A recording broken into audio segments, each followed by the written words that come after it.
반갑습니다. 2년 전에도 15주년 때 제가 여기 왔었는데 그때는 오늘처럼 이렇게 화려하지 않았어요. 장로 피켓 순서도 그때는 없었고 좀 간단하게 했는데 오늘은 굉장히 화려한 순서들이 많아서 대단히 기쁩니다.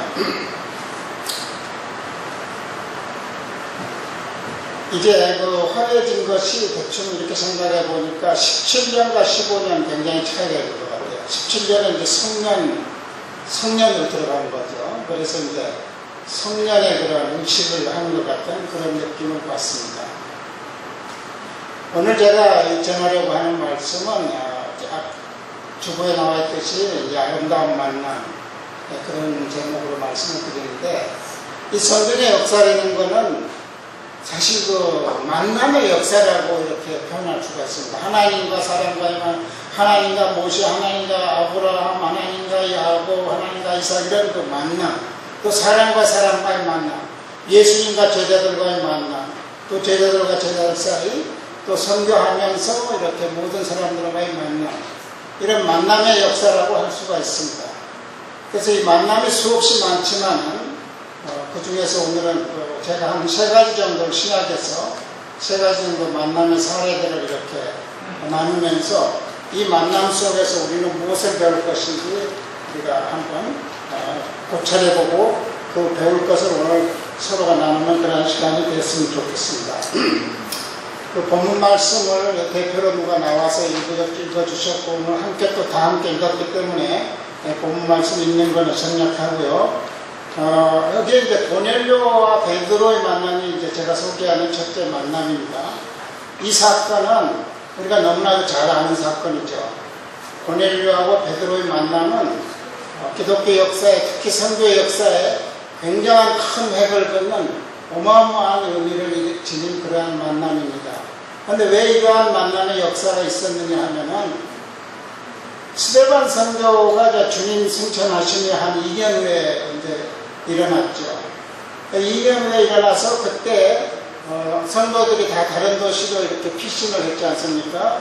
안디옥이다 수리아 지역으로 피신을 하면서 그때 이미 선교가 시작됐습니다. 그런데 그 선교를 한 사람이 누구냐 하면은 주로 헬라파 유대인이라고 우리가 부릅니다. 헬라파 유대인은 누구를 얘기하냐 하면은 해외에 가서 탄생을 해서 유대인인데 해외에서 탄생을 해가지고 다시 유대로 돌아와서 사는 사람들은 헬라파 유대인인데 왜 헬라파 유대인이냐면 언어를 헬라어를 쓰기 때문입니다. 이스라엘 말을 쓰지 않고 헬라어를 쓰기 때문에 이분들은 이제 헬라파 유대인이라고 하는데 그때 주로 선교를 한 사람들이 헬라파 유대인들이 했어요. 왜냐하면 이방 사람들한테 할 때는 그때는 전부 헬라어를 쓰고 있었거든요. 유대 사람 빼고는. 그러니까 헬라어를 할 줄 아는 사람들이 가서 이렇게 전도를 하기 시작한 거죠. 선교를. 그런데 예수님의 제자들, 예루살렘에 본부를 차려놓고 있는 예수님의 제자들은 꿈쩍도 안 하고 있었어요. 꿈쩍도 안 한 이유가 2가지입니다. 첫째는 이방인한테 전도를 한다는 게 이게 상상도 못할 일이다. 우리하고 맞지 않는다. 우리는 여전히 유대인만 구원을 받아야 한다는 생각이 강했고, 2번째는 헬라어를 모르니까 이방 사람들한테 가서 전도할 수가 없지 않습니까? 헬라어를 해야 가서 전도를 할 텐데. 그러니까 그게 2번째 이유인데, 이 선교의 역사를 보면은 나중에 헬라파 유대인들이 전부 선교를 장악하게 돼요. 본래 할레파 유대인이라 그러죠. 이런 베드로를 위시해서 원래 유대 사람들 이런 사람들은 이제 할레파 유대인이라고 하는데 선교의 역사는 나중에 전부 헬라파 유대인으로 넘어갑니다. 주도를 하는 게 헬라파 유대인이 합니다. 언어가 전 세계적으로 그 당시 통하고 있는 헬라어를 쓰고 있었기 때문입니다. 그래서 우리 문창섭 목사님 영어에 능숙하기 때문에 지금 선교 열심히 하실 수 있지 않습니까? 그런 언어의 덕이라는 게 선교에서도 굉장히 큰 득이 되는 겁니다. 그래서 이렇게 제자들께서 이렇게 꼼짝도 안 하고 선교를 안 하고 있으니까 이제 하나님이 직접 개입을 하셨어요. 그 하나님이 직접 개입하신 사건이 바로 고넬료와 베드로가 만난 사건입니다. 그 고넬료는 어떤 사람이냐? 여기에 지금 소개되어 있는 사도행전 10장에 소개되어 있는 고넬료는 의인이라고 했어요. 그 다음에 하나님을 경외하는 자라고 했어요. 그 다음 세 번째로 유대인들을 구제하는 사람입니다.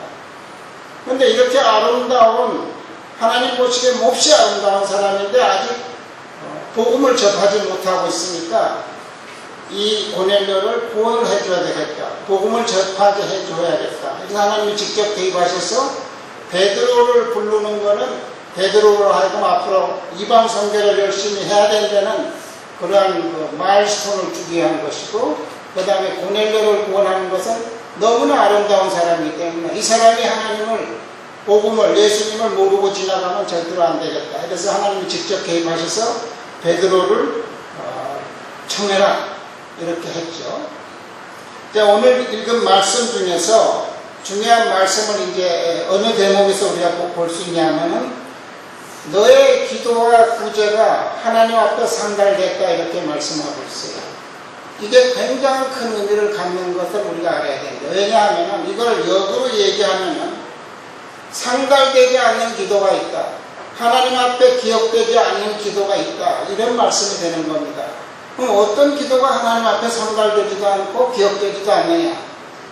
이 고넬료를 기준으로 쭉 보면은 의로운 삶을 살지 않는 성도의 기도, 남의 사정에 전혀 무관하게 옆에 사람의 고난을 당하고 또 가난해서 굉장히 고통당하고 있는 사람을 외면하는 사람, 이런 성도의 기도는 결국은 하나님께서 기억하지 않는다는 의미를 여기에 우리가 발견할 수가 있습니다.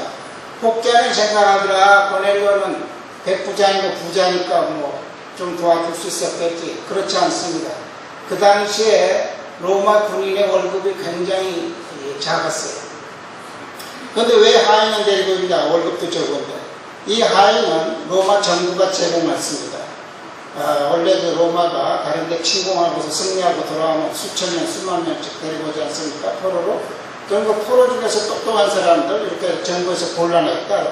그래서 정부의 고급 관리, 귀인, 이런 또 장교, 장성 이런 사람들한테 몇 명씩, 또 많을 때는 20명, 20명씩 이렇게 우리나라 치면 장관급 해당된다 그러면 20, 30명씩 공급해 줬겠죠.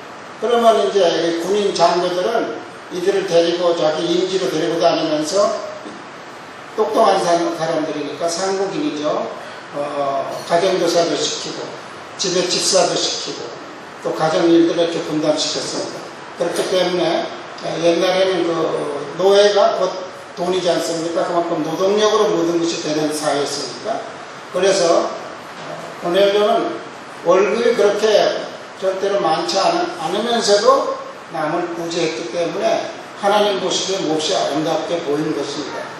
돈이 펑펑 많은데 구제해야 별로 아름다운 일로 보지 않죠. 그런데 이제 고넬료가 베드로를 맞이하는 자세를 한번 보세요. 꿇어엎드려서 맞이했어요. 그리고 두 번째, 자기 친척, 친구, 하인 전부 모아서 이렇게 말씀을 드릴 준비를 하고 있었습니다. 이거는 고넬료가 그 전부터 하나님의 말씀 그리고 복음에 대해서 얼마나 갈망하고 있었는지를 잘 보여주는 그러한 대목이라고 우리가 할 수 있겠습니다. 그리고 또 세례 다 받고 어떻게 했습니까? 이제 베드로를 떠나야 되는데 못 가게 했어요. 며칠 더 우리 집에 묵으면서 계속해서 하나님 말씀을 전해달라고 그렇게 했습니다. 얼마나 복음에 대한 열정이 강했는지를 우리가 고넬료를 통해서 알 수 있는데요. 그럼 베드로는 여기에 대해서 어떻게 응답했습니까? 꿇어엎드려서 맞이할 때 손수 가서 일으켜줬어요. 그러지 말아라. 나도 사람이다. 겸손한 자세로 대해줬죠. 그리고 자기가 고넬료가 환상받은 얘기를 쭉 할 때 베드로가 시건방지게 그래? 그 환상 나도 다 봤어. 다 보고 온 거야. 그렇게 하지 않았어요.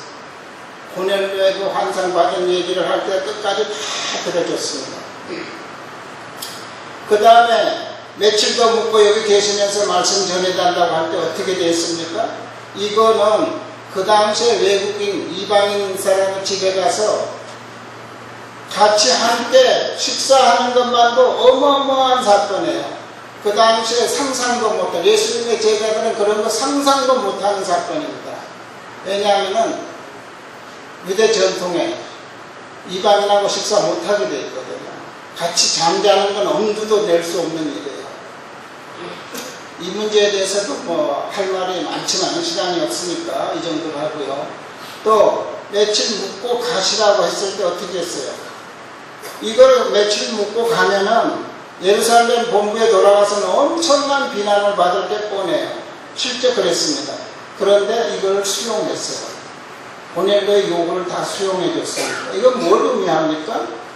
내가 가서 비난을 받을지언정 이 사람의 복음의 갈증, 복음에 대한 열망을 내가 채워줘야 되겠다.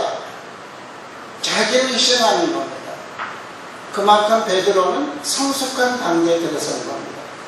그래서 이 고넬료와 베드로의 만남, 이 만남 자체를 가지고 나눌라 해도 1시간을 가지고도 모자라는 그런 사건입니다. 그러나 오늘 이 정도를 하고요. 첫째 만남을 이렇게 소개해 드렸습니다. 두 번째 만남을 우리가 한번 보겠습니다.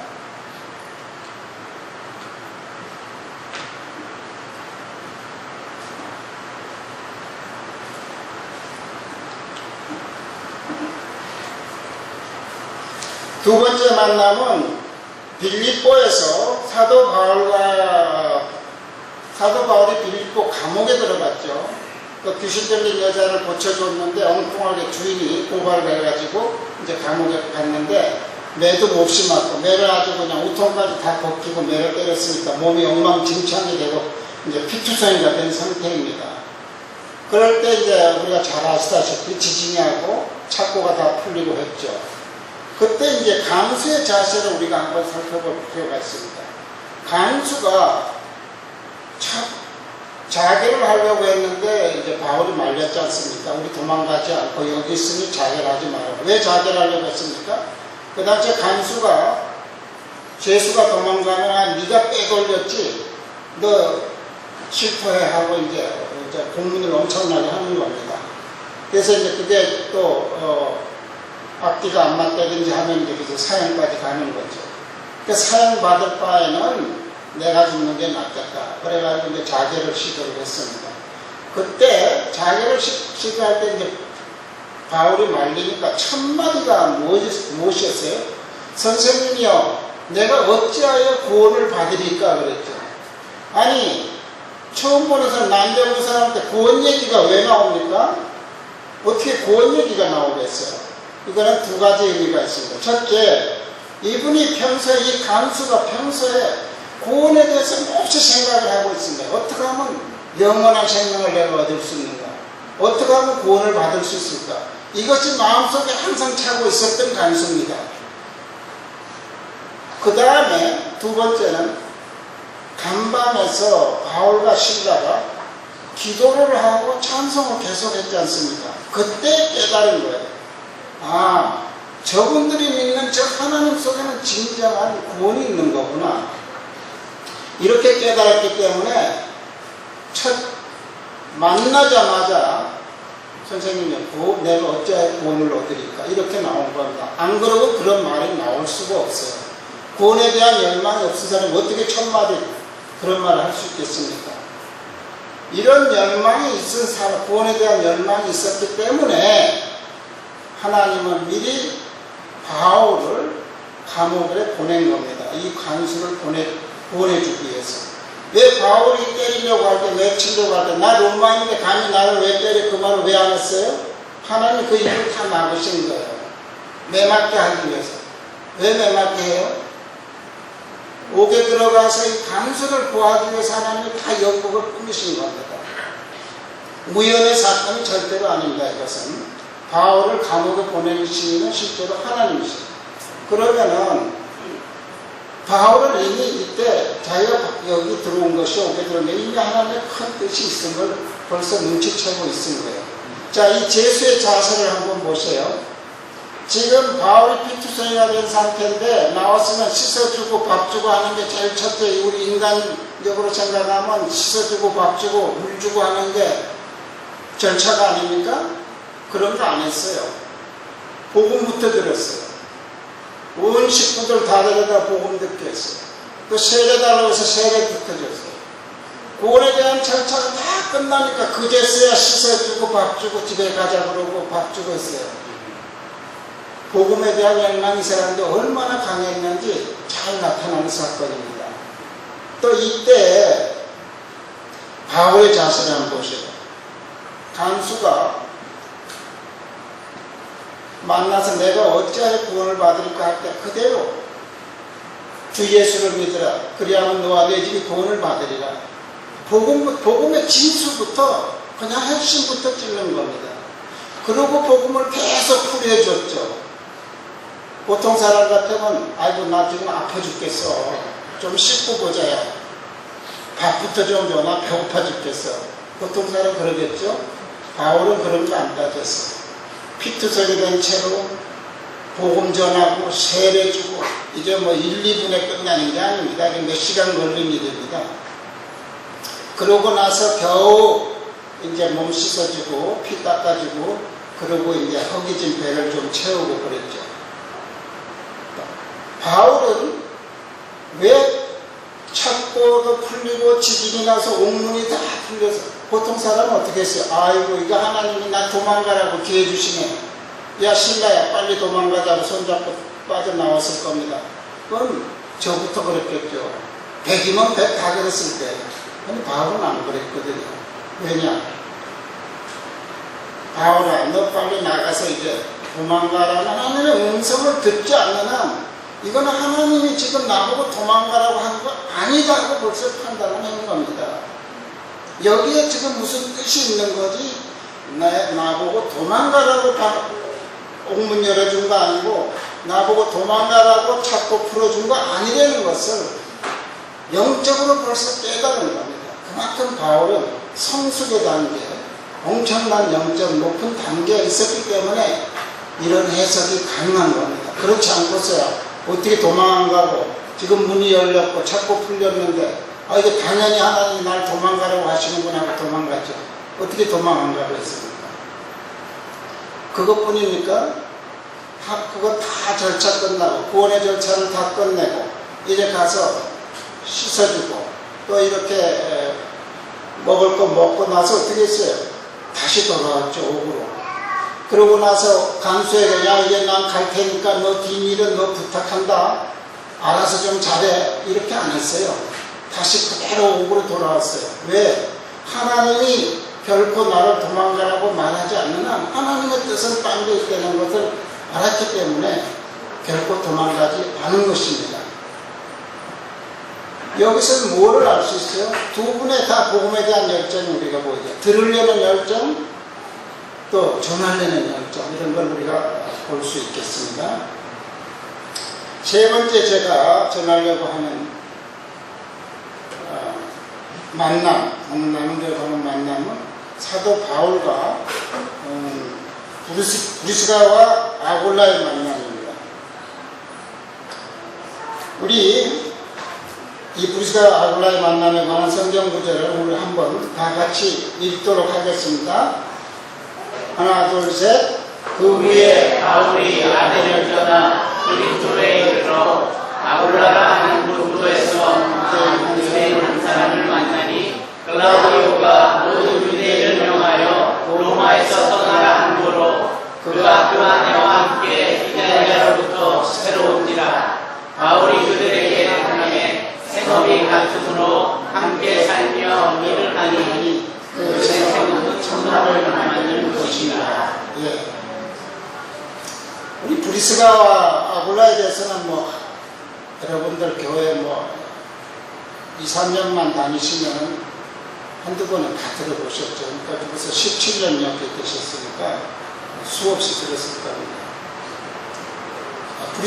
브리스가와 아굴라가 이제 로마에서 고린도로 왔죠. 왜 왔습니까? 그때가 주후 49년입니다. 49년에 로마에서 유대인들이 폭동을 일으켰어요.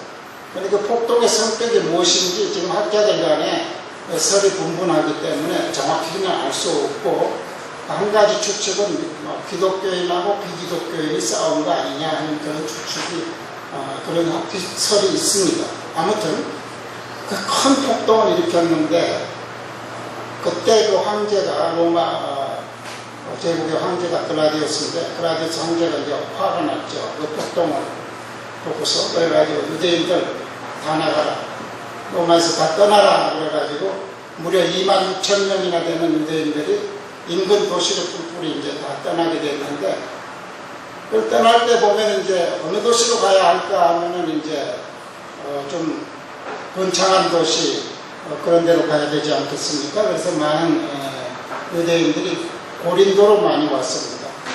그 중에 이제 브리스가와 아굴라가 온 거죠. 브리스가가 부인이죠. 아굴라가 남편이고.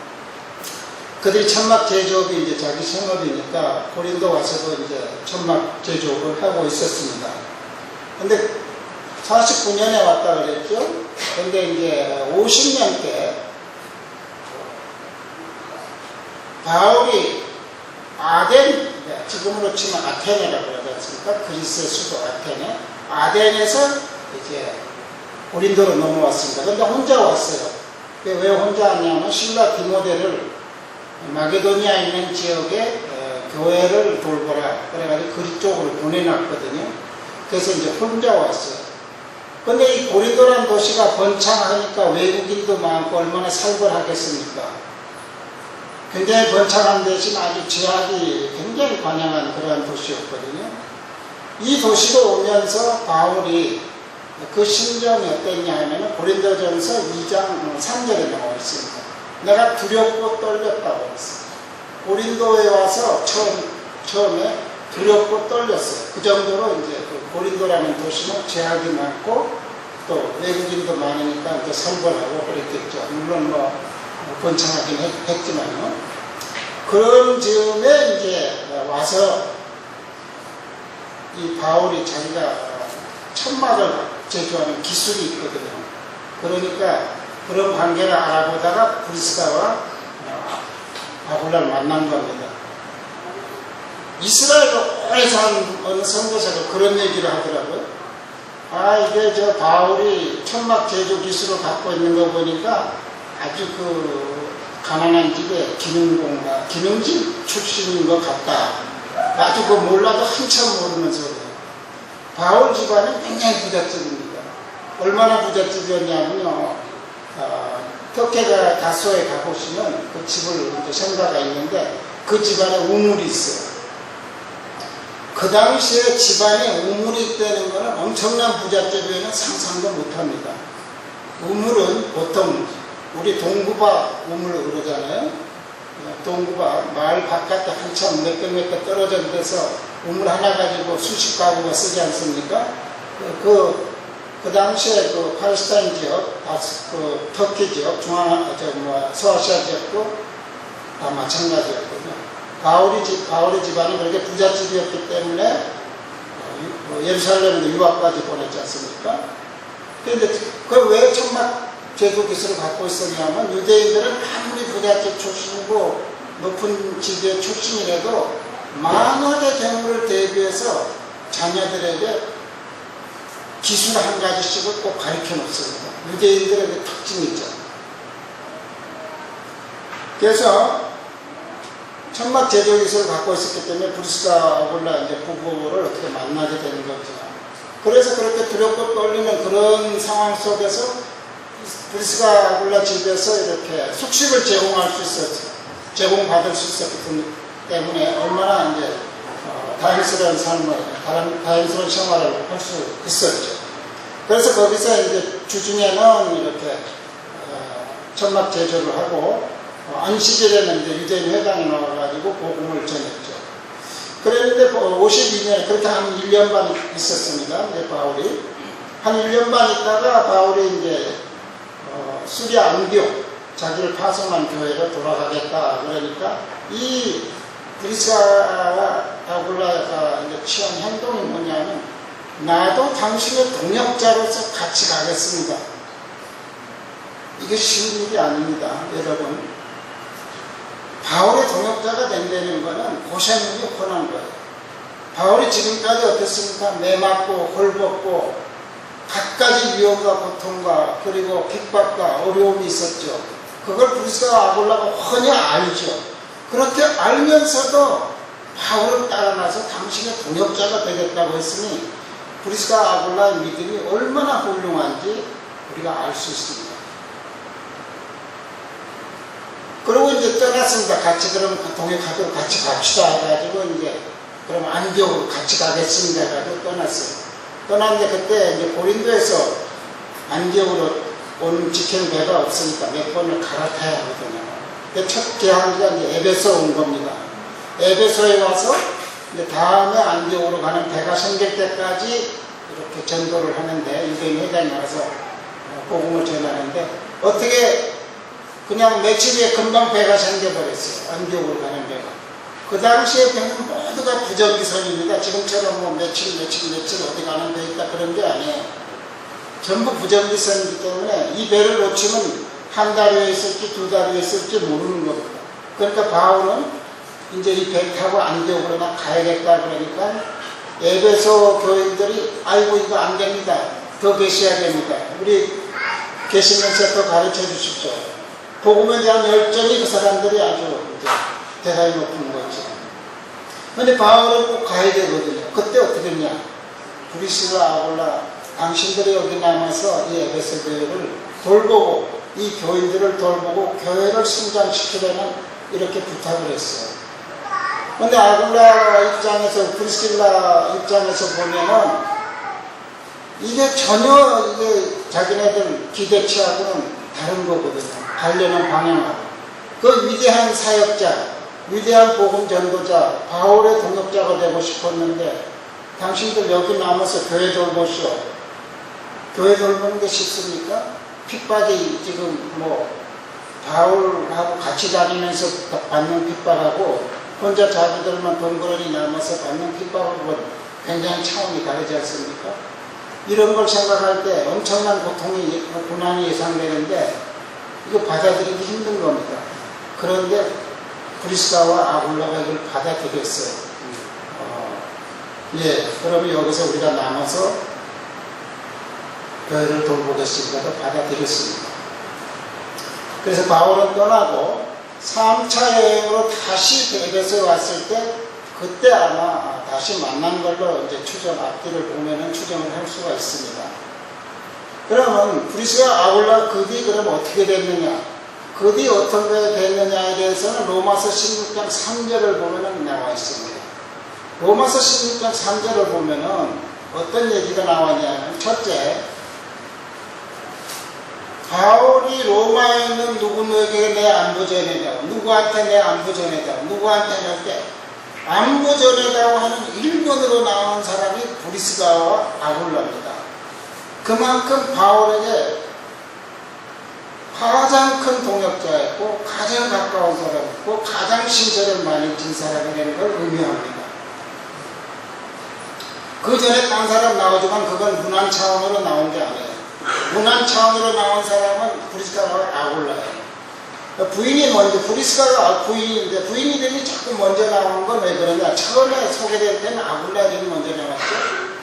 주도권을 쥔 사람이 브리스가라는 얘기입니다. 유대 문화에서 한국도 마찬가지. 항상 리더나 주도권을 쥔 사람의 이름이 항상 먼저 나오게 되어 있습니다. 성경에서 가만히 이제 관심 있게 보십시오. 처음에는 아굴라가 먼저 나오다 그 다음에 계속 브리스가 부인 이름부터 먼저 나와요. 그 부부가 결정을 하고 무엇을 시행을 할 때는 그 부인이 주도권을 갖고 있었다는 걸 의미합니다. 그래서 그러면 로마서 16장 3절에 한번 제가 보도록 할까요? 우리 한번 다 같이 읽겠습니다. 시작. 너희는 그리스도 예수 안에서 나의 동역자들이 브리스가와 아굴라에게 문하노라. 그들은 내 목숨을 위하여 자기들의 목까지도 내어 만나니 나뿐 아니라 이방의 모든 교회도 그들에게 감사하느니라. 또 이 지점에 있는 교회도 무난하라. 지금 브리스가 아울라는 로마서를 쓴 당시에 이미 로마로 다 돌아갔습니다. 에베소에 계속 머문 게 아니고 로마로 돌아가요. 그럼 다 쫓겨났는데 어떻게 돌아갈 수 있었느냐? 그 그라디오 황제가 죽은 다음에 로마인 다 나가라는 칙령이 이제 취소됐어요. 죽은 다음에. 그래서 많이들 돌아갔습니다. 로마로 돌아갔는데 이 바울이 뭐라 그랬어요? 그래서 그들은 내 목숨을 위해 자기들이 목까지도 내어놓았나니 나를 위해서 자기들의 목까지도 내어놓았다는 그 사건이 사도행전에 나오질 않아요. 그런데 실제 있었기 때문에 지금 바울이 이 얘기를 쓰는 거거든요. 그런 큰 사건이 있었다 이거죠. 바울이 위험에 처했을 때 브리스가와 아굴라가 자기 목숨까지도 위태로움을 감수하면서 도와준 사건이 있었다. 그러면 사도행전은 이 말을 우리가 여러 가지 다른 증거도 있습니다만 이것을 보아서도 무엇을 알 수 있느냐? 사도행전에 기록된 사건 말고도 엄청난 사건들이 굉장히 많이 있었다. 그러나 그런 걸 일일이 다 기록할 수가 없었기 때문에 이 사건은 빠져 있었다는 것을 알 수 있습니다. 그런데 이 사건이 얼마나 큰 사건이었냐면은 인근의 교회까지도 그들에게 감사하느니라 그랬어요. 바울과 브리스가 부부만 둘이만 아는 사건이 아니고 인근의 그 모든 인근의 교회가 어디입니까? 데살로니가 교회, 빌립보 교회, 여러 교회들 있지 않습니까? 그런 교회에서도 다 그 사건을 알고 브리스가 아굴라 부부에게 감사하느니라. 그런 사건에 대해서 지금 감사하고 있고요. 그래서 교회들이 다 감사하고 있다. 또 저의 집이 있는 교회도 무난하라. 이게 무슨 얘기냐면은 브리스가 아굴라가 로마에 돌아가서 자기 집에서 교회를 세웠다 이겁니다. 그 당시 교회라는 거는 1세기의 교회는 교회 견물이 따로 있는 그런 교회 하나도 없었어요. 전부 다 자기 집에서 모이는 그런 교회입니다. 그래서 그의 집에 있는 교회 문화라.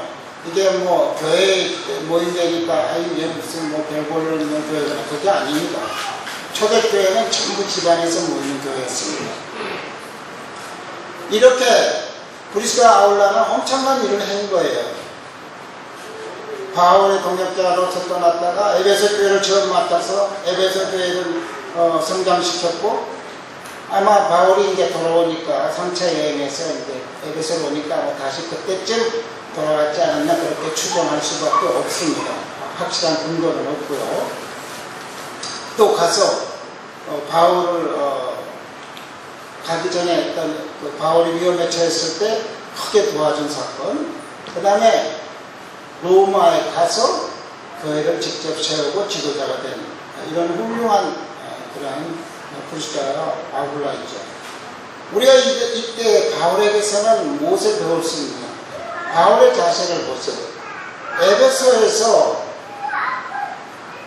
브리스가 아굴라가 지금 아이고 우리는 못합니다. 이거 저희들이 어떻게 할 수 있겠습니까? 했을 때 할 수 있다. 100% 신뢰를 해준 거. 너희들은 충분히 할 수 있다. 여기서 교회를 돌봐야. 이 신뢰라는 것은 엄청난 힘을 주는 겁니다. 그래 너희들은 할 수 있을까? 글쎄 걱정되네. 그래서 봐요. 브리스가 아굴라가 힘이 나서 하겠습니까? 너희들은 할 수 있다. 이 교회를 돌봐라. 그래서 우리 성도들 간의 신뢰, 이따가 다시 말씀드리겠습니다. 신뢰라는 것은 이렇게 중요한 것입니다. 지금까지 제가 세 가지 만남의 사례들을 소개해드렸는데, 자, 이 만남의 사건을 그러면 왜 소개를 했냐, 세 가지를. 여기서 이제 배울 점은 우리가 말씀드리려고 이렇게 소개를 해드린 거죠. 여기서 배워야 될 것은 제일 먼저 복음에 대한 열정입니다. 복음에 대한 열정이 두 가지로 나타나죠. 하나는 배우려는 열정, 들으려는 열정, 하나는 가르치려는 열정.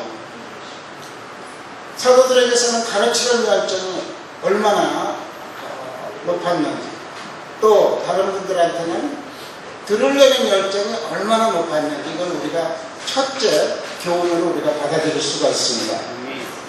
자, 그러면 배우려는 열정이 바로 여러분들 해당되죠. 배우는 거는 한번 구원받았다는 거 배우는 걸로 끝나는 건가요? 뭘 해야 돼요? 성경 읽어야죠. 계속 성경. 성경 얼마나 있습니까, 여러분?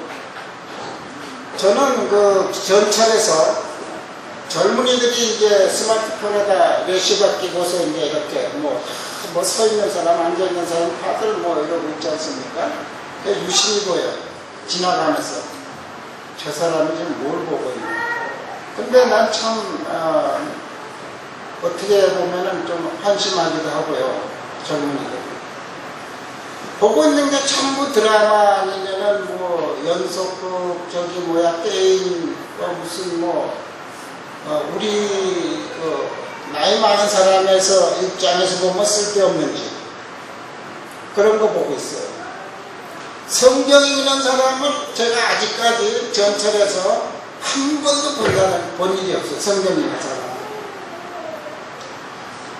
근데 성경 왜 안 읽냐고 조금 시간 없어 안 보는다 그러거든요. 시간 없어.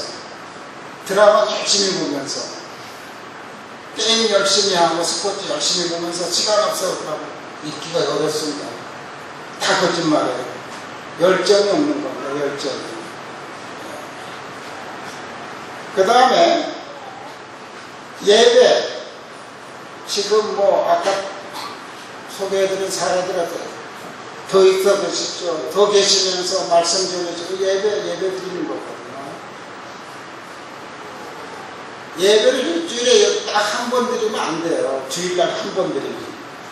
여러 가지 형태로 예배에 참석하십시오. 새벽기도 멀면은 인근교회로 가시고요.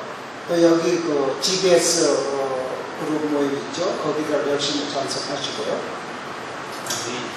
그 다음에 복음을 전하려는 이제 열정을 우리가 엿봤지 않습니까?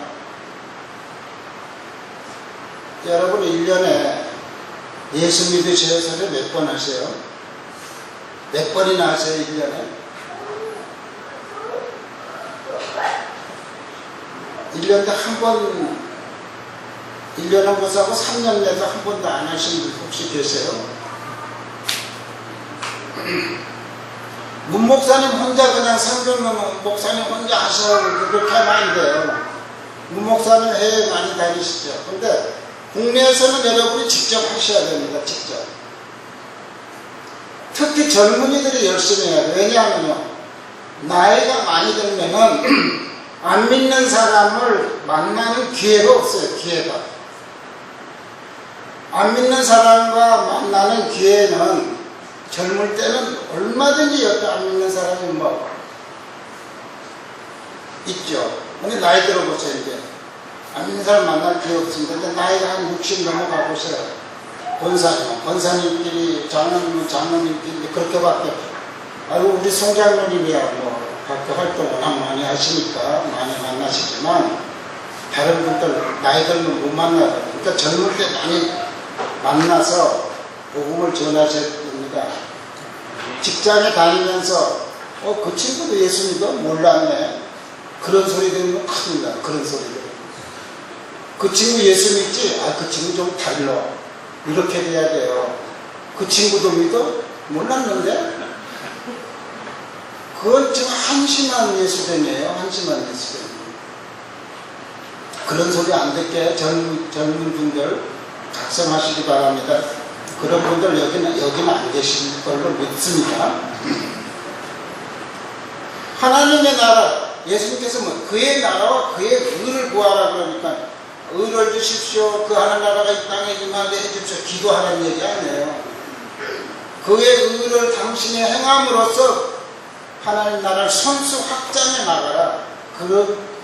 그런 얘기지 기도하고 있으라는 얘기가 아닙니다. 하나님 나라 확장은 뭐 하는 겁니까? 첫째는 전도하는 거고 둘째는 자기의 의로운 생활로 인해서 다른 사람들이 예수 믿는 사람은 다르다. 그러니 우리도 예수 믿어볼만 하다. 그런 분위기를 만들어 나가야 되는 겁니다. 그것이 그의 의를 구하는 것입니다. 그러려면 비성도들과의 접촉을 열심히 하셔야 돼요. 성도끼리끼리만 놀면 절대 안 된다 이겁니다. 미국에 지금 교회를 이끌어 가시는 큰 지도자 중에 한 분의 빌 할벤스 목사님이라고 계십니다. 한국에도 자주 오셨습니다. 그분의 책을 읽어보면 이제 재밌는 얘기가 많이 나옵니다만은 어떤 얘기가 나오냐면은 이분은 몇만 명 성도를 가지고 계시는 그런 목사님이면서 사람 하나를 구원하는데 얼마나 정성을 썼는지 제가 소개해드리겠습니다. 이분이요, 외식을 하실 때 식당을 딱 하나 정해놓습니다. 뭐 성도님이 저기 좋은 식당 있는데 그리 가시고 그리 안 가요. 자기가 딱 정해놓은 그 식당을 가요. 근데 그 식당이 어떤 식당이냐? 주인이 안 믿는 사람 식당이에요. 주인이 안 믿는 사람. 안 믿는 사람하고 접촉을 하려고. 그 다음에 가서 자기는 어떤 안 믿는 친구 하나를 딱 그 웨이터 있죠? 웨이터 하죠. 공사원. 웨이터를 안 믿는 사람을 하나 딱 봐가지고 자, 자네가 나한테는 계속 나오면 자네가 좀 서빙해다오. 그렇게 해놓습니다. 그리고 이제 6개월이면 6개월을 계속 그 친구한테 이렇게 좋은 얘기하고 좋은 인상 심어주고 친절하게 해주고 그 다음에 핵심적인 게 뭐냐? 팁을 다른 사람보다 많이 줘요. 팁을. 미국에는 봉사원들이 웨이트리스들이 월급이 없습니다. 한국은 월급이 있잖아요. 월급이 없고 팁이 그 사람들 수입이에요. 그러니까 팁 많이 주는 사람 제일 반가운 겁니다. 팁을 두둑하게 줍니다. 항상. 미국 최하가 미국은 5%지 않습니까? 5%. 그러니까 5%에서 15%까지 이렇게 가거든요. 근데 이분은 꼭 15%를 줘요. 이렇게 한 6개월 주고 친절하게 대해주고 좋은 말 해주고 그러면 인간적으로 가까워진 다음에 6개월 후에 어떻게 하냐? 자네 예수 좀 믿지 그래. 백발백중이 됩니다. 그 말 듣고 교회 안 나오는 사람 자기는 아직도 한 사람도 본 일이 없대요. 이건 뭘 의미합니까? 전도하려도요 자기 주머니 좀 희생해야 돼요. 자기 주머니. 맨입으로 할 생각 마세요. 맨입으로 해봐야 뱉어버려야 다 달지 않으니까. 뭐 주는 게 있어야 되거든요.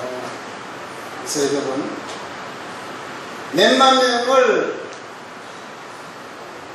목양하시는 목사님이 단 한 사람의 영혼 구원을 위해서 이렇게 정성을 썼습니다. 그리고 이분은 한 6개월 그분이 교회에 나오기 시작하면은 다른 음식점으로 또 옮겨요, 이제. 그래서 다른 사람을 또 대상으로. 그것뿐이 아니에요. 뭐 수없이 많습니다만 하나만 더 소개할게요. 이분은 취미가 요트 타는 겁니다. 자기 요트 클럽이 있어요. 한 10대 명에서 20명 정도 회원이 있습니다. 어디 타러 나갈 때 20명이 다 나오지는 못하지 않습니까? 이제 시간도 안 막하니까 뭐 그렇게 회원을 한 20명 갖고 있어야 타러 나갈 때는 7, 8명 나오지 않습니까? 근데 이분이 한 20년 지금 요트 클럽 회장을 하고 있는데 자기 클럽 아주 굉장히 아주 프로급입니다. 전국대회도 나가고 그러셔요. 근데 이분이 회원 모집을 할 때 어떻게 하냐? 기독교인 절대 안 받아요. 왜? 복음 전할 기회가 없다 이거죠. 기독교인 받으면은. 비기독교인이나 몸으로 요트 한번 타고 너무 말을 나가면 뭐 굉장히 몸으로 부딪히고 말을 많이 해야 되고 뭐 이런 그 행동을 많이 취하지 않습니까? 위험도 감수해야 되고. 그런 과정에서 자기의 인품이 드러나고 인격이 드러나고 성품이 드러나고 그러는 거죠. 그때 그 자기의 모든 있는 것을 그대로 드러내면서 전도의 기회를 삼는 거야. 아, 저 사람 말은 신임할 만하다. 저 사람만 저분은 그냥 신뢰할 만한 사람이다. 이런 걸 보여주는 거죠. 그러고서 이제 전도를 하면은 나중에 이제 돌아오는 거죠. 이렇게 지금 전도, 그러니까 복음에 대한 전하려는 열정, 들으려는 열정, 또 전하기 위해서는 이 성도들과 함께 어울려라. 함께 그 속에 뛰어들어가라. 그것까지 지금 했습니다. 해가지고 했어요. 그 다음에 네 번째 제가 이제 말씀드리면 아까 사례들에서 뭘 봤습니까? 신뢰가 약죠. 신뢰. 철저하게 서로 신뢰하는 걸 우리가 볼 수 있습니다. 하나님 나라, 하나님과 나의 사이는 뭐냐면 신뢰가 첫째거든요. 저는 항상 믿음이 뭡니까? 그렇게 참 한마디로 대답해 주셔야 하면 저는 이렇게 대답합니다. 믿음이란 하나님과 나 사이의 신뢰다. 신뢰가 아니다. 하나님을 신뢰하지 않고 하나님 믿어야 무슨 소용이 있습니까? 마찬가지예요. 성도와 성도 간, 성도와 목사님 간, 그리고 성도와 장로님, 성도와 집사님, 그 간에 신뢰가 없으면 그 교회는 무너지는 겁니다. 신뢰가 없고, 성도 간에 신뢰가 없고, 목사님에 대한 신뢰가 없고, 장로님에 대한 신뢰가 없고, 또 장로님과 성도에 대한 신뢰가 없다면 그 교회는 결코 성장할 수 없는 것입니다. 지금까지 이제 성인의 자리에 올라왔습니다. 17살이면. 성인으로 갈수록 남을 의심하는 경향이 많아져요. 근데 여기서 이제 조심해야 됩니다. 한국 사람이 이웃 사람을 신뢰 안 하기로 세계에서 1, 2등 가는 나라예요. 저는 통계를 다 가지고 있습니다. 내 이웃, 당신의 이웃을 신뢰하십니까? 하는 질문에 한국 사람이 신뢰합니다 한 거는 37, 33% 그 정도 선에서 왔다 갔다 해요. 근데 보통 서양, 외국, 유럽에서는 보통 내 이웃을 신뢰합니다 하는 게 보통 70%에서 왔다 갔다 합니다. 나라별로 조금씩 다르지만 70에서 80, 그 선에서 왔다 갔다 하는데 우리나라에서는 30%에서 35% 그 수준에서 왔다 갔다 합니다. 그렇게 불신이 심한 게 이제 우리나라인데, 교회만은 그 예외가 돼야 되는데, 교회도 보면은 그게 예외가 아닌 경우 많지 않습니까? 그래서 싸우고, 뭐, 헤어지고, 갈라지고, 우리나라가 교파가 많기로 세계에서 넘버원이거든요, 교파가. 왜요? 신뢰 안 하니까. 서로 신뢰를 안 하기 때문에 교파가 많아요. 또, 수용을 안 하니까. 내 의견하고 조금만 들으면 수용 안 해요. 그냥 토라져 버려요. 그런 신뢰와 수용의 성도 여러분 되시기를 축원드립니다. 그 다음에 한 가지 이제 더 말씀드리고 싶은 것은 서로 섬기는 공동체가 되어야 됩니다. 섬기는 공동체. 우리 장로님도 서로 피택 받으셨는데, 장로는 섬기는 자입니다. 섬기는 자.